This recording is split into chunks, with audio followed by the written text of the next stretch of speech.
እንኳን ደስ አላችሁ የአብርሽና የሄርሜላ አድናቂዎች። እንግዲህ ብዙ ጊዜ ሲያሳስባችሁ ይሄን ሳምንት ሁሉ ጭንቅላታችሁ ላይ ሲመላለስ የነበረው የአብርሽ ሀብል ተበጥሰዋል ማለት ነው። አሰላሙ አለይኩም ወራህመቱላሂ ወበረካቱ። ውድና የተከበራችሁ የተወደዳችሁ ውድ የቻናሌ ቤተሰቦች እንዴት አመሻችሁ? እንዴት ናችሁ? ደህና ናችሁ? እኔ ጋር ሁሉ ሰላም፣ ሁሉ መልካም ነው። እናንተም ጋር ሰላም እንደሚሆን ሙሉ ተስፋ አለኝ። ባላችሁበት ሰላማችሁ ብዝት ይበልልኝ እያልኩኝ እንደተለመደው ዛሬም በአዲስ ቪዲዮ መጥቻለሁ። ወዳችሁ ፈቅዳችሁ ለምታበረታቱኝ እጅግ አድርጌ አመሰግናለሁ። ለቤቴ አዲስ የሆናችሁ ሰብስክራይብ ማድረጋችሁን አትርሱ። የሁልጊዜ ቪዲዮ እንዲደርሳችሁ የደውል ምልክቷን ተጫኗት። ላይክ አድርጉኝ፣ አይከፈልበትም። የማዳም ቅመሞች እንግዲህ አብርሽ ሰሞኑን ደንዝዟል፣ ብዙ ነገር ሆነዋል። ይሄ ልጅ ትክክል አይደለም፣ ድግምት ተሰርቶበታል፣ ጸበል ይወሰድ። ቡዜ ብቻ ናት ወይ ቤተሰቡ ሌላ ቤተሰብ የለውም ወይ? ኤፍሬምን ደግሞ አንተ ወንድሙ የእውነት ወንድሙ ነህ ወይ እያላችሁ ብዙ ኮሜንትን እያጻፋችሁ ነበርና ኮሜንታተሮች በነገራችን ላይ ትችላላችሁ። በተለይ የማዳም ቅመሞች ድምጽ ከሆናችሁ የማይሆን ነገር የለም። የጻፋችሁት ቪዲዮ ተሰርቶበት ለገንዘብ ይውላል። የማዳም ቅመሞች እድሜና ጤና ይስጣችሁ።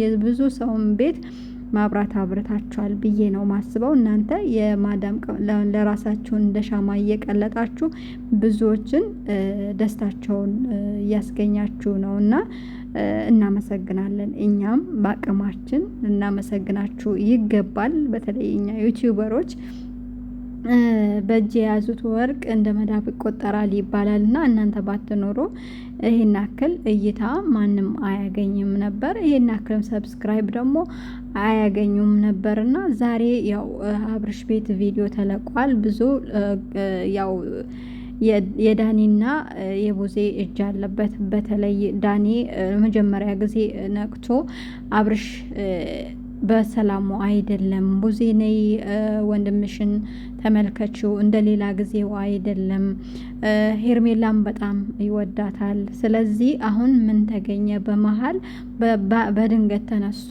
ሄርሜላን ጠልቶ ወደ ሩታ የተመለሰበት ነገር የሆነ ችግር ቢኖር ነው ብሎ ጉዳዩን እየተከታተለ ነበረ። ጸበል ምን ወስደዋለን ብሎ እንደ ህፃን ልጅ ሹሩሩ እያለ እስካሁን ድረስ ደርሶ ነበር። ዛሬ ያው ሀብሉ ተበጥሷል።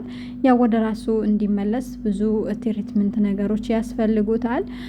እንውጣ ምናምን እያሉም ያው ትንሽ ተረጋጉ እያለች ቡዜ እያረጋጋቸው ነበረ። ያው እንደዚህ አይነት ነገሮች ደግሞ ብዙ ሊቆዩም ስለሚችሉ አብርሽንም ደግሞ አታስጨናንቁት፣ ለራሱ በቃ ፈታ እንዲል። በተለይ ደግሞ ብዙዎች ደግሞ ከሀገር ሊወጣ ነው ምናምን እያሉ ነበርና ከሀገር ቢወጣ ደግሞ ጥሩ ነው ብዬ አስባለሁ። ለሱም ነገራቶቹን እንዲያስታውስ ይረዳዋል። በተለይ እንደዚህ እውነት ከሆነ ድግምት ከተሰራበት ድግምት የተሰራባቸው ሰዎች ትሪትመንት ያስፈልጋቸዋል። መጨናነቅ ብዙ ሰው አጠገባቸው እንዲኖር አይፈልጉም። ብቻቸው መሆን ይፈልጋሉ እና አብርሽንም ደግሞ በተለይ ብቻውን ብተውት እንዲያስታውስ እንደገና ያንን ነገር ደግሞ እንዲረሳ ብታደርጉ ጥሩ ነው ብዬ አስባለሁ። ያደረጋችሁት ነገር ደግሞ ጥሩ ነገር ነው። ኤፍሬም ያው የዋህ ስለሆነ ሊሆን ይችላል፣ ሩታንም ስለሚወዳት እንደገና ደግሞ እንደ ወንድምነት ከልጁ እንዳይለይ ልጁን ከሩታ ጋር ሆኖ እንዲያሳድግ ፈልጎ ሊሆን ይችላል። እኔ በኤፍሬምም አልፈርድበትም። እናንተ ራሱ ብትሆኑ ወንድማችሁ አግብቶ ወልዶ ከዛ በኋላ ያቺን ያገባትን ልጅ የወለደባትን በድንገት ትቷት ከሌላ ሰው ጋር ሲሆን እናንተም ትከፋላችሁ፣ እኔም እከፋለሁኝ፣ ይደብረኛል። ያከሌ ልጅ ይባላል። እኛ ኢትዮጵያኖች በተለይ በባህል የሆነ በጉርብትና ብዙ ነገሮችን አይተን አድገናል። በቃ ክብር የሚባል ነገር አለ። ቤተሰቦቻችን ክብራቸው ተነካ፣ እንዴት እንደዚህ ያደርጋል? ምክንያቱም ሄርሜላ አሁንም ቢሆን የምናገረው ነገር ከሱ ጋር እንትን የላትም። የተፈራረመችው ቤተሰብ ያወቀው ነገር የለም። ስለዚህ እሷ ምንድነት ተደራቢ እስከሆነች ድረስ ኤፍሬም ከ80 ሚስቱ ጋር አብሮ እንዲኖር ይፈልጋል። ውስጡን እንደዚህ መተቱን ምኑን በወንድሙ ያደርጋል ብዬ አላስብም በጭራሽ። እና አብዛኛው ጊዜ አብርሽን ይወደዋል። ስለሚወደው ነው መጥፎ ነገርን ሌላ ቦታ እንዳይገባ የሚያደርገውና አብዛኛዎቻችሁ ኤፍሬም ላይ እየፈረዳችሁ ነበርና እኔም ማደርገው ነገር ነው። ገባችኋ? የመጀመሪያው ህይወቱ እንዲስተካከል ብዙ ርቄ እሄዳለሁኝ። ሩታ መጥፎ ሰው ልትሆን ትችላለች። በእርግጥ ግን የመጥፎ ሰው ያኔ ትዳሯን ችላ ለሱ ሆና ከኖረች ምንም እንትን አይደለም። ምክንያቱም እኛ እናውቃለን ሩታ ሳትመጣ በፊት አብርሽ የት ነበረ? ሩታ ከሱ ጋር ከሆነች አሁን የት ነው ያለው? በጥቅም ነው ወይ ትዳር በጥቅም ነው ወይ ልትሉኝ ትችላላችሁ። አብዛኛው ሶሻል ሚዲያ ላይ እየሰሩ ያሉት ባለትዳሮች ያው እየተጠቃቀሙ ነው እየሰሩ ያሉትና ከመጣች በኋላ ጠቅሟታል። ብዙ ደረጃ ደርሷት ከሰው ጋር አስተዋውቋታል። ከመጣችም በኋላ ደግሞ ብዙ ሰው እንዲወዳት አድርጋለች እና አሁንም ቢሆን ነገራቶቹን ራሳችሁን እናንተ የቆማችሁበት ቦታ ሆናችሁ ብታስቡ እኔ ሀቂቃ ለአብርሽ ሄርሜላን እንዴት እንደወደዳችሁለት እንዴት እንደተቀበላችሁት፣ በተለይ ሴት ሆናችሁ በሴት ላይ የምትደረብን ሴት እንዴት እንደተቀበላችሁ ሊገባኝ አልቻለም። እንዴት ነው የተቀበላችኋት? ሀቂቀተም ማለት ነው። ሀቂቃ እናውራ ከተባለ እኔም ቢሆን አልቀበልም። ማደርገውን አደርጋለሁ። እንደገና ደግሞ ለወንድሜ እቺ ሴት ለወንድሜ ብትመጣ ራሱ አልቀበላትም። ገባችሁ አይደለ?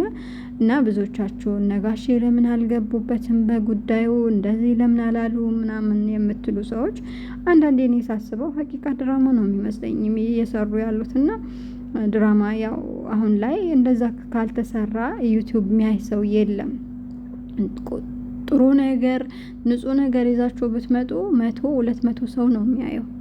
ስለዚህ እነሱ እይታ ያለው ነገር ነው ይዘው መምጣት፣ የሆነ ተቃራኒ ነገር ግጭት ምናምን ይዘው ነው መምጣት ያለባቸው ሰው እንዲያይላቸው። እንደዛም ሊሆን ድራማም ሊሆን ይችላል። እና እኔ ብዙ ጊዜ ቪዲዮ ስሰራ እንደዛ ብዬ ነው የምሰራው። እና እንደዛ ስሰራ ደግሞ አንቺ ምቀኛ፣ አንቺ እንደዚህ፣ አንቺ እንደዛ እያለ ይሉኛል ብዙ ጊዜ ማለት ነው። እና እኔ የመጣልኝ ማንኛውም ሰውን እንደ እኔ ለምን አታስብም አትሉትም እኮ። ሁሉም ሰው አስተሳሰብ አንድ አይደለም፣ ይለያያል። ስለዚህ እኔ የማስበው ሌላ ነው፣ እናንተ የምታስቡት ሌላ ነው። ለማንኛውም ዞሮ ብዙ ኦዲየንስን አፍርተዋል፣ ብዙ ተወዳጅን አፍርተዋል፣ ብዙዎች ይወዷቸዋል። አብርሽም ደግሞ ያው ሰውን ያናክል እንትን አይልም፣ የዋህነት አለበት። አንዳንዴ ያሳዝነኛል። ምክንያቱም በቃ በየዋህነቱ ነው ይሄንን እየተጠቃ ያለውና እንደዛ ባይሆን በቃ ህይወቱ ተስተካክሎ በአንድ ህይወት ቢኖር እኔ ደስ ይለኛል። ምክንያቱም የዋህ ሰው ብዙ ጊዜ ይጎዳል፣ ሰውን አይጎዳም፣ ለራሱ ደግሞ ይጎዳል። በዙሪያ ያሉ ሰዎች ነው የሚጎዱት የዋህን ሰውና እኔም ብዙ ነገር ስለደረሰ እና ለማንኛውም ልላችሁ ፈልጌ ነው። የማዳም ቅመሞችም ደግሞ ተረጋጉ። እናንተ ሴት ናችሁ።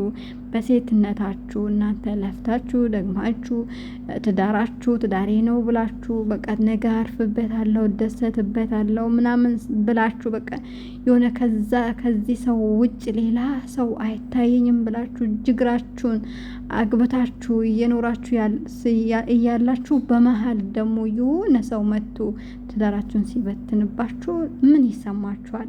ለምንድን ነው እኛ ሴቶች ማሰቢያ የሌለን? ለምንድን ነው ማሰቢያ ቆም ነው? የኔ ትዳር ቢሆንስ ብትሉስ፣ በተለይ እኛ ስደት ያለን እህቶች እንደዚህ አይነት ነገር በቃ ስደት ላይ ብዙ ተቃጥለን ብዙ ለፍተን ደክመን እድሜያችን ልጅነታችን ብዙ ነገራችን አተን ነው ወደ ሀገር የምንመለሰው። ቤተሰብ ያጣለ ወንድምና እህትን ያጣ እናት መተኪያ የላት እናቱን ያጣ አለ። ከዛ በኋላ ደግሞ ወደ ህይወት ሲገባ ደግሞ ህይወቱ ካልተስተካከለች በቃ የአንዲት እህት የስደተኛ እህት ህይወቷ በቃ አሁን አርፋለሁ ትዳሪ ነው ባለች ሰዓት ሌላ ሰው መጥቶ እንትን ሲልባት ምን አይነት ስሜት ነው የሚሰማት? እና እንደዛ ብላችሁ በራሳችሁ ቦታ ሆናችሁ አስቡት ማንኛውም ነገር። እና አንዳንዴ ሰው ስለወደዳችሁት ብቻ አታዳሉለት።